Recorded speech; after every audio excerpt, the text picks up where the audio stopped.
Naabiso ng NBI ang manipulasyon sa bidding ng ilang flood control projects.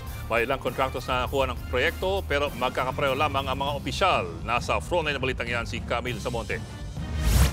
Sa pagsisiyasat ng National Bureau of Investigation, nadiskubring magkakapareho ang Board of Directors at Officers ng 8 sa top 15 contractors na kakuha ng pinakamalalaking flood control projects sa gobyerno. Base yan sa mga dokumentong nakuha sa Securities and Exchange Commission. Talagang nakakakita kami ng rigging ng bidding process.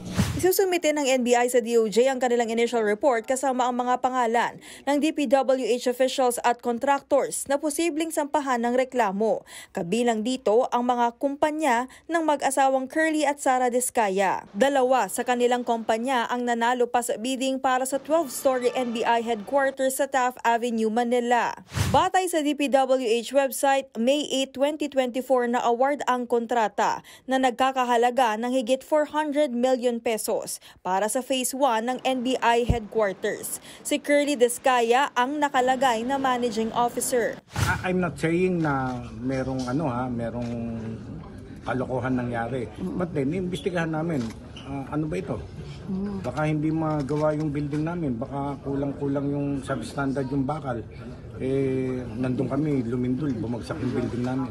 Ayon kay Justice Secretary Boying Rimulya, kasama na rin ang proyektong ito sa investigasyon ng Public Works Corruption at Bid Bridging Task Force. Wala tayong sisinuhin dito. Lahat ng dapat managot, pananagot dito. Which means even government officials? Lahat. Wala tayong sisinuhin dito. Posibleng maantala ang proyekto, lalo't na-revoke na ang lisensya ng mga kumpanya ng Diskaya.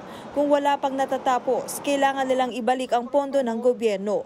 Nagbabalita mula sa Frontline, Camille Samonte, News 5. Mga kapatid, Ed Lingaw po, maging maalam at may pakialam sa mga napapanahong balita sa ating bansa. Para sa mas malilimang pagtalakay at paghimay sa mga issue at headlines, mag-follow at mag-subscribe sa social media pages ng News 5.